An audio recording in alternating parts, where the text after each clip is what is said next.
Assalamualaikum warahmatullahi wabarakatuh dan selamat pagi. Dengan mengucapkan syukur kehadirat Allah Subhanahu wa taala yang Maha Kuasa. Perkenalkan, saya Sofyan Cuneo SPD, PPG dalam jabatan kategori 1. Bidang studi sejarah di Universitas Negeri Manado dengan unit kerja di SMA Negeri 1 Palele. Akan melaksanakan praktik pembelajaran mandiri sebagai syarat ujian kinerja UKM PPG periode 1 tahun 2024. Terima kasih atas kepercayaan Direktur Jenderal GTK dan Direktur PPG, Rektor Universitas Negeri Manado dan Koordinator PPG dan Pengelola PPG, bidang studi sejarah, serta dosen dan guru pamong Universitas Negeri Manado yang telah membimbing saya sampai ke tahap ini. Selamat mengikuti kegiatan praktek pembelajaran ini. Terima kasih.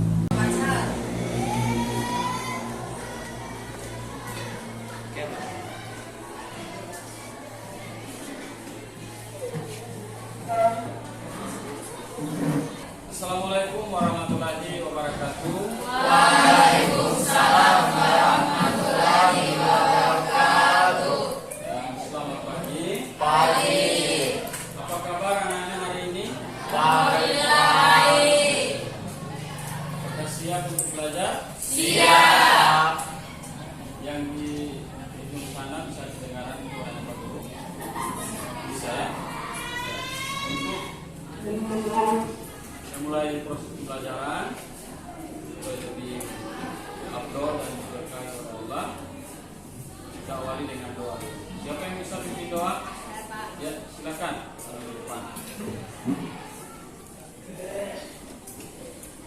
Teman-teman, sebelum mengawali kegiatan kita pada pagi ini, alangkah baiknya kita berdoa sesuai dengan keyakinan kita masing-masing. Doa dimulai.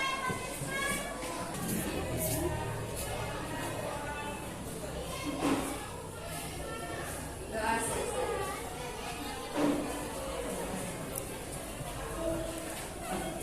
Untuk kecintaan kita terhadap negara Republik Indonesia, mari kita menyanyikan lagu wajib nasional. Itu semua sekali ini silakan berdiri. Kita bela bersama. Ya. Satu nusa, satu bangsa, satu bahasa kita. Tanah air pasti jaya untuk selama-lamanya. Indonesia pusaka, Indonesia tercipta, nusa bangsa dan bahasa kita bela bersama. Terima kasih. Pak Guru cek kehadiran dulu. Ketua kelas, apakah hadir semua hari ini? Tidak Pak, Ya. 2 orang isim. Yang pertama adalah Mande, isim 1. Yang kedua Fikri Saingan, Fitriani Saingan, isim 1. Anak sekalian, sebagaimana biasanya sebelum proses pembelajaran selalu Pak Guru menyampaikan hal-hal penting yang berhubungan dengan motivasi peserta didik itu sendiri. Ya, jadi ada kata-kata bijak yang Pak Guru kutip dari seorang proklamator negara. Bangsa yang besar adalah bangsa yang menghargai sejarah. Artinya apa? Selain dari pelajaran sejarah, kita harus hargai perjuangan. Justru itu perjuangan sekecil apapun harus kita hargai agar nantinya kita akan dapatkan hasil dari proses yang kita perjuangkan. Itu adalah motivasi untuk anak-anak sekalian. Semoga anak-anak sekalian menjadi penerus generasi Indonesia yang sukses ke depan. Amin. Kemudian manfaat dalam proses pembelajaran, ya. Jadi manfaat ini sangat berpengaruh pada peserta didik karena dalam proses pembelajaran itu pasti banyak hal yang kita dapatkan yang utamanya adalah ilmu dan pengetahuan. Jadi tidak sia-sia anak-anak sekalian, khususnya kelas 12 yang sudah pada masa-masa akhir dan ingin melakukan proses ujian dan akan selesai. Oleh itu pengetahuanlah yang akan dibawa dari bangku sekolah selama kalian di SMA ini. Terima kasih. Untuk itu kita masuk pada soal retest atau tes awal pembelajaran. Jadi soal ini terdiri dari 5 soal.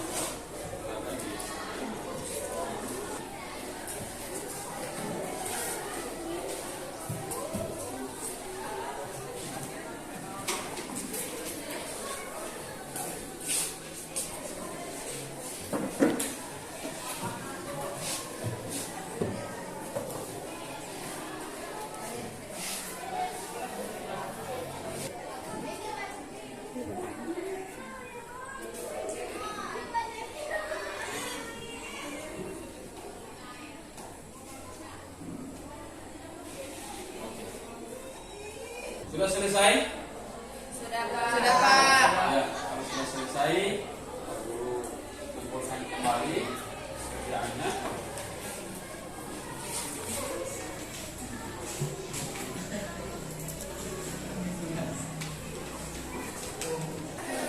Anak-anak sekalian, sebelum kita masuk pada materi, ada pertanyaan sederhana yang Pak Guru ingin tanyakan kepada anak-anak sekalian. Seperti yang terlihat pada slide PowerPoint, berdasarkan gambar di bawah, apa yang Anda pikirkan jika melihat bendera Indonesia? Apa peran Indonesia? Ada yang bisa? Saya Pak. Ya, silakan. Jadi Pak, dari melihat gambar itu, kita bisa melihat bahwa Indonesia juga terlibat dalam perdamaian dunia. Ya, terima kasih. Berikan tepuk tangan dulu. Ada lagi yang lain? Saya Pak, Ya, silakan. sebagaimana yang tertera dalam Undang-Undang Dasar, negara Indonesia juga ikut berperan dalam melaksanakan ketertiban dunia. Ya, bagus sekali ya. Berikan tepuk tangan lagi. Jadi disampaikan oleh teman kalian bahwa ketika melihat gambar ini sudah terlihat jelas bahwa Indonesia itu memiliki peran dalam perdamaian dunia. Ya. Jadi materi kita hari ini adalah peran bangsa Indonesia dalam perdamaian dunia. Untuk itu ada 3 tujuan pembelajaran yang akan kita capai pada pembelajaran kali ini.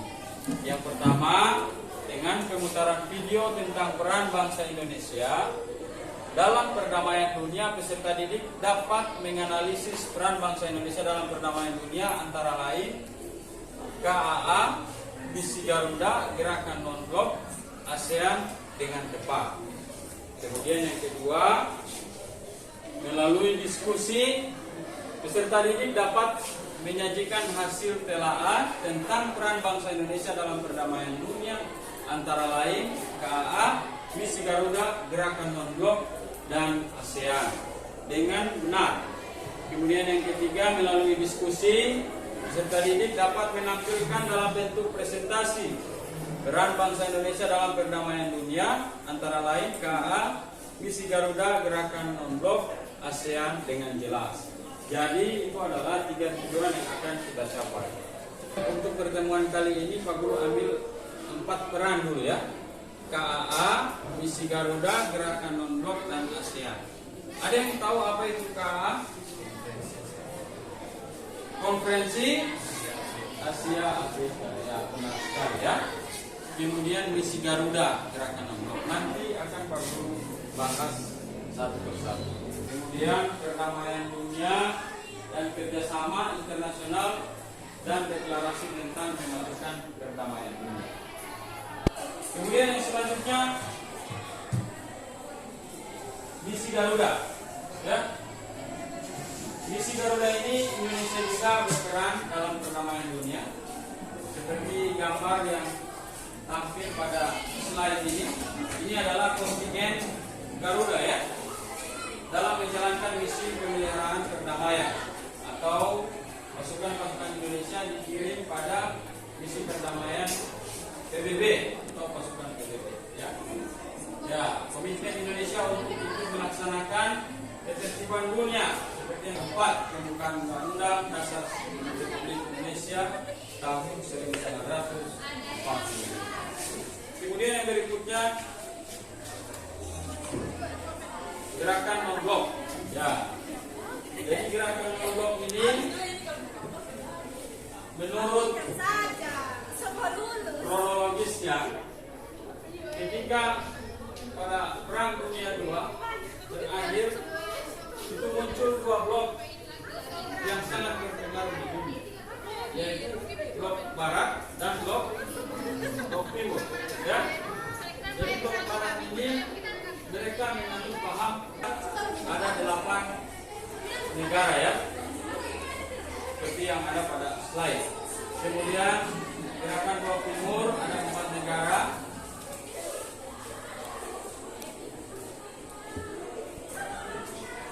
Ya, jadi di antara blok Barat dan blok Timur itu ada juga negara yang tidak memiliki blok atau bersifat secara netral. Justru itu ada yang disebut dengan gerakan apa? Non-blok. Di antaranya ada negara Indonesia di dalamnya. Ya. Gerakan non-blok itu lahir dari pertemuan puncak Asia Afrika pada konferensi yang diadakan di Bandung, Indonesia pada tahun 1955. Jadi gerakan ini lahir dari pemikiran-pemikiran orang-orang yang tidak memiliki blok Barat dan blok Timur, dan dilahirkan di Indonesia, ya, di Bandung tepatnya. Jadi itu kenapa Indonesia berperan dalam perdamaian dunia, karena Indonesia juga memikirkan tentang hal-hal seperti itu, ya. Kemudian yang berikutnya adalah ASEAN. ASEAN adalah suatu perserikatan atau organisasi, ya, antar bangsa yang wilayah berada di kawasan Asia Tenggara.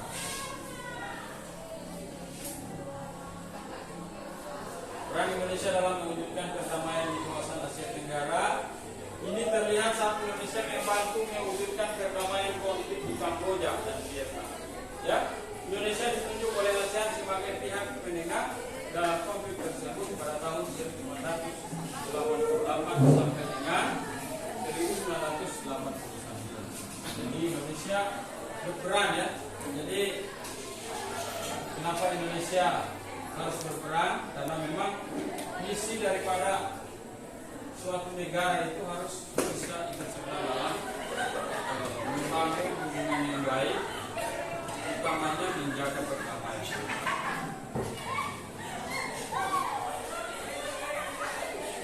Kemudian perhatikan seperti berikut. Nah, sekalian untuk peserta didik bisa memahami lebih dalam lagi tentang bagaimana peran Indonesia dalam perdamaian dunia. Namun sebelum kita membuka video ini, Pak Guru akan bagi kelompok dulu menjadi 4 kelompok, ya.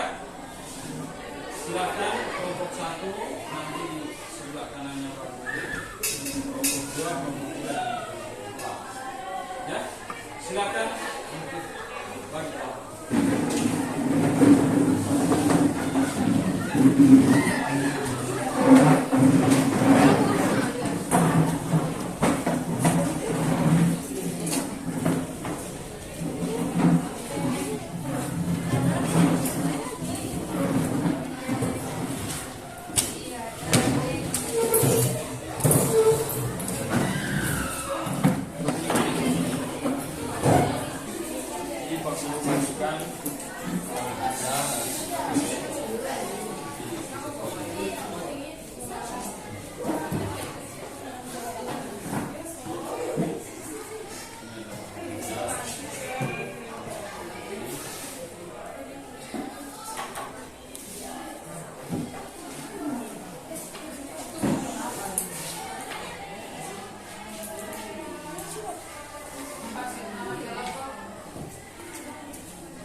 sekalian di depan.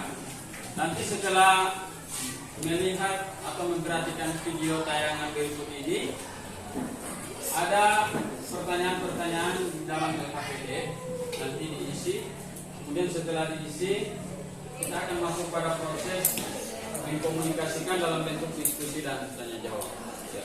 Mari kita simak sama-sama video pembelajaran kali ini.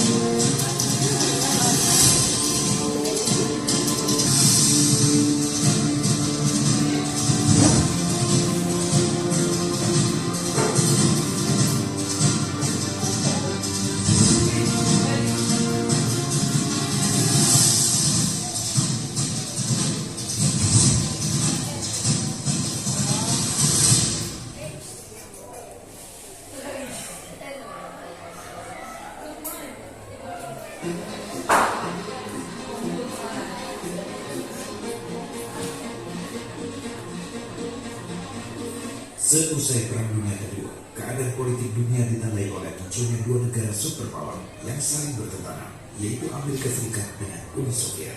Pertentangan ini membawa dunia pada situasi perang dingin yang muncul dari upaya kedua negara untuk saling mengurus pengaruhnya ke negara-negara lain. Amerika Serikat dan Uni Soviet selanjutnya membentuk aliansi dengan negara-negara lain yang disebut sebagai Blok Barat dan Blok Timur. Aliansi dan pertarungan antara kedua blok tersebut berdampak negatif bagi beberapa negara di dunia seperti Jepang, Vietnam, dan Korea yang terbagi menjadi dua wilayah.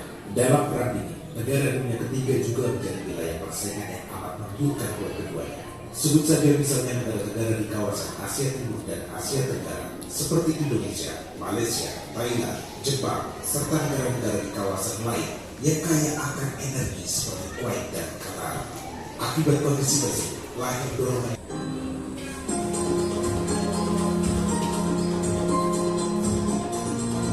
Indonesia sebagai negara yang baru merdeka berkontribusi besar dalam meredakan ketegangan dunia akibat perang dingin hingga upaya memelihara perdamaian internasional. Konferensi Asia Afrika merupakan bukti peran dan kontribusi penting Indonesia dalam mengawali pembentukan gerakan non-blok. Selain itu, Indonesia pun pernah menjadi tuan rumah konferensi tingkat tinggi gerakan non-blok ke-10 yang diadakan di Jakarta pada tanggal 1 sampai dengan 6 September 1992. Saat itu, Presiden Soeharto ditunjuk menjadi ketua gerakan non-blok, dan secara khusus Presiden Soekarno juga diakui sebagai tokoh penggagas dan pendiri gerakan non-blok. Dalam perkembangannya, gerakan non-blok menjadi salah satu forum Indonesia untuk terus menyuarakan semangat multilateralisme dan penghormatan terhadap prinsip-prinsip hukum internasional.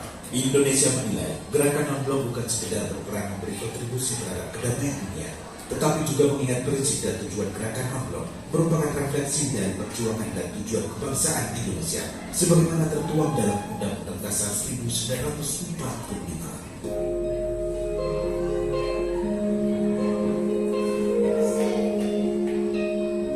Bulan Agustus 1967, dokumen tersebut dikenal dengan Deklarasi Bangkok, yaitu mempercepat pertumbuhan ekonomi, kemajuan sosial, dan perkembangan kebudayaan di kawasan Asia Tenggara, meningkatkan perdamaian dan stabilitas regional, meningkatkan kerjasama dan saling membantu untuk kepentingan bersama dalam bidang ekonomi, sosial, teknik, ilmu pengetahuan, dan administrasi, memelihara kerjasama yang erat di tengah-tengah organisasi regional dan internasional yang ada, serta meningkatkan kerjasama untuk memajukan pendidikan, latihan, dan penelitian di kawasan Asia Tenggara.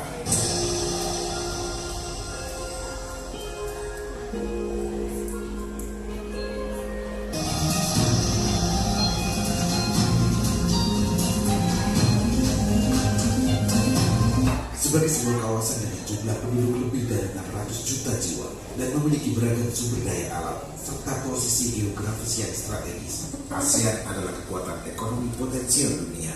Di tengah beragam tantangan global, baik dalam sektor keamanan, politik, dan ekonomi, ASEAN harus tetap memegang teguh kesatuan dalam menjalin hubungan kerjasama, termasuk kerjasama dengan negara-negara eksternal. ASEAN lah yang harus berada di kursi kemudi untuk mengendalikan kerjasama ASEAN ke depan tanpa didikte oleh kepentingan negara eksternal.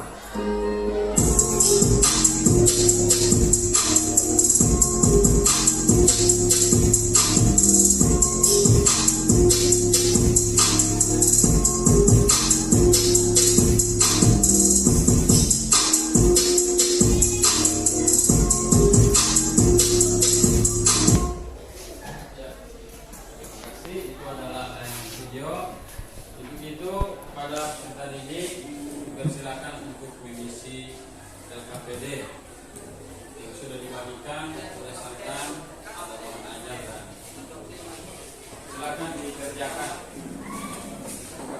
Nah, ya,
Oke anak-anak sekalian, waktu pengerjaan LKPD sudah selesai. Sekarang kita akan masuk pada proses diskusi. Assalamualaikum warahmatullahi wabarakatuh. Waalaikumsalam warahmatullahi wabarakatuh. Baiklah, di sini kami dari kelompok 1 akan mempresentasikan hasil diskusi kami yang akan dibacakan langsung oleh Hanifah Yemaya. Kepada Hanifah, saya persilakan. Assalamualaikum warahmatullahi wabarakatuh. Waalaikumsalam warahmatullahi wabarakatuh.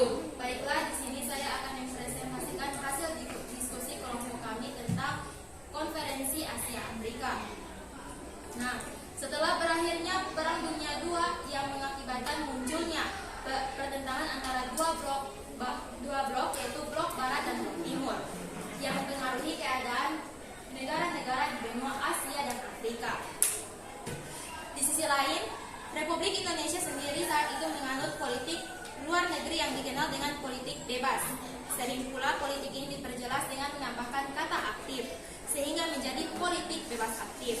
Sekian presentasi dari kami. Saya akhiri. Wassalamualaikum warahmatullahi wabarakatuh. Waalaikumsalam warahmatullahi wabarakatuh. Berikan aplaus dulu. Baik, terima kasih pula presentasi yang dibacakan langsung oleh teman saya. Baik, jika ada yang belum jelas silakan ditanyakan. Selanjutnya saya akan buka sesi tanya jawab kepada teman-teman yang ingin bertanya. Saya persilakan. Assalamualaikum warahmatullahi wabarakatuh. Waalaikumsalam warahmatullahi wabarakatuh. Saya dari kelompok 2 ingin bertanya kepada kelompok 1, yang dimana pertanyaannya berbunyi, sebutkan hasil konferensi Asia Afrika yang dikenal dengan Dasadila Bandung. Sekian dan terima kasih.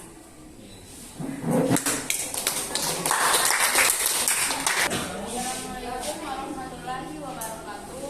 Waalaikumsalam warahmatullahi wabarakatuh.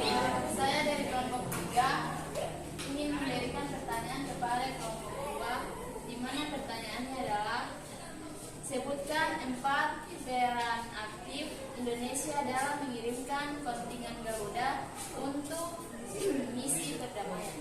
Terima kasih. Berikan tepuk tangan. Baik, langsung saya akan menjawab pertanyaan dari kelompok 2 mengenai sebutkan hasil konferensi Asia Afrika dikenal dengan Dasadila Bandung yang isinya sebagai berikut. Yang pertama, menghormati hak-hak dasar manusia dan tujuan serta asas-asas yang termuat di dalam Piagam PBB. Yang kedua, menghormati kedaulatan dan integritas teritorial semua bangsa. Yang ketiga, mengakui persamaan semua suku bangsa. Sekian jawaban dari kami. Terima kasih.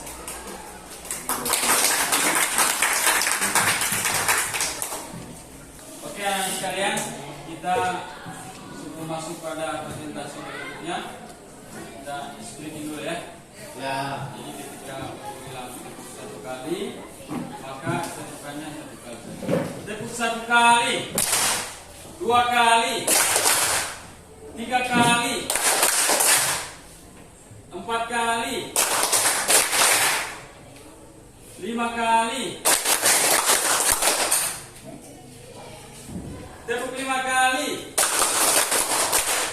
Tepuk 5 kali 2 kali. Ya, terima kasih ya. Baiklah, saya akan menjawab pertanyaan dari kelompok 3, yaitu yang pertama, kontingen Garuda 1 dikirim pada 8 Januari 1957 ke Mesir. Kemudian kedua, kontingen Garuda 2 dikirim ke Kongo pada 1960. Kemudian ketiga, kontingen Garuda 3 dikirim ke Kongo pada 1962. Kemudian kontingen keempat, Garuda 4 dikirim ke Vietnam pada 1973.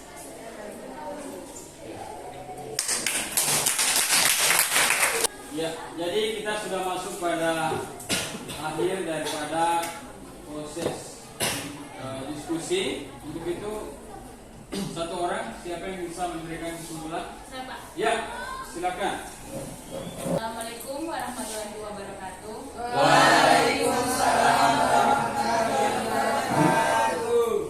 Jadi saya Alias Rasul. Di sini saya akan mengumpulkan materi pada pagi hari ini tentang peran Indonesia dalam perdamaian dunia.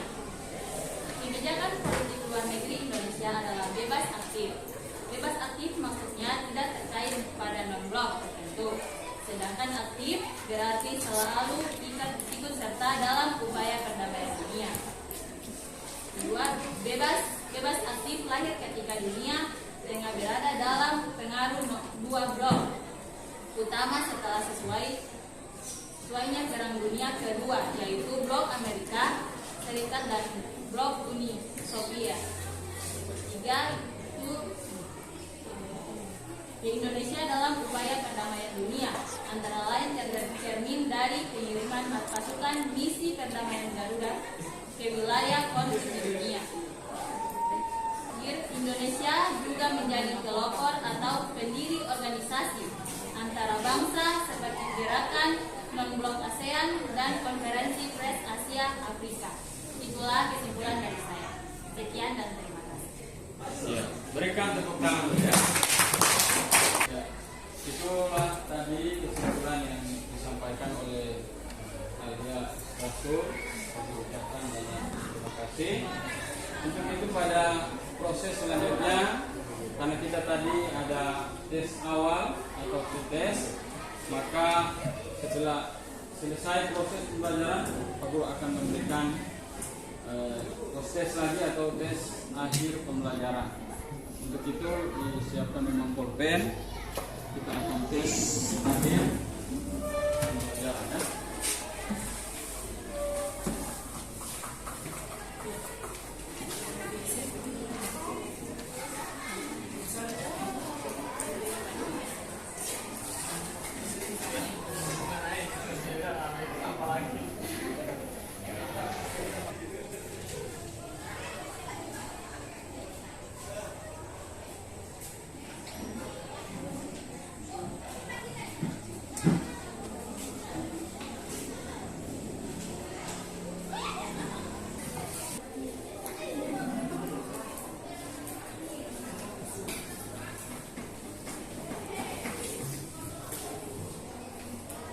Oke anak-anak sekalian, waktunya sudah selesai. Jadi pekerjaannya sudah bisa dilakukan. Semoga memperoleh hasil yang baik ya.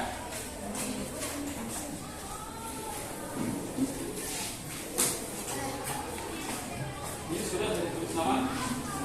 Sudah.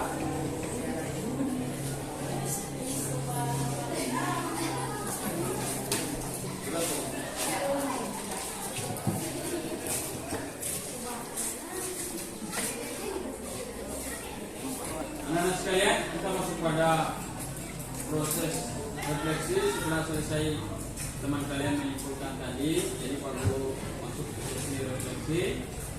Apakah pembelajaran hari ini menyenangkan untuk anak-anak sekalian? Apakah proses pembelajaran hari ini mengantarkan siswa terhadap pemahaman tentang materi yang Pak Guru ajarkan hari ini? Iya. Apakah proses pembelajaran hari ini bisa mendapat manfaat yang baik untuk anak-anak sekalian? Bisa. Terima kasih kepada anak-anak sekalian. Jadi kita sudah masuk pada tahap sesi terakhir dari pembelajaran. Karena kita tadi mengawali dengan doa, maka akan kita akhiri dengan doa pula. Untuk itu, kira-kira siapa yang bisa memimpin doa penutup? Ada yang bisa? Ya, silakan.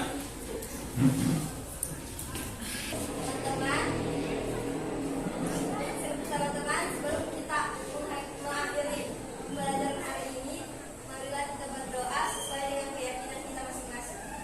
Berdoa dimulai.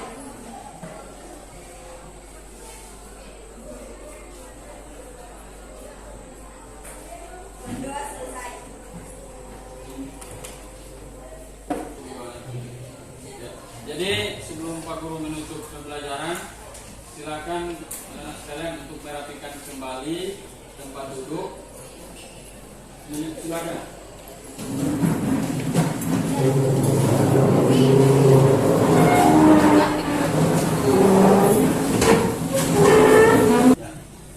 Demikian pertemuan kita pada hari ini. Pak Guru mengucapkan banyak terima kasih kepada anak sekalian. Semoga kita dalam keadaan sehat walafiat. Amin. Pak Guru akhiri bila taufiq wal hidayah. Assalamualaikum warahmatullahi wabarakatuh.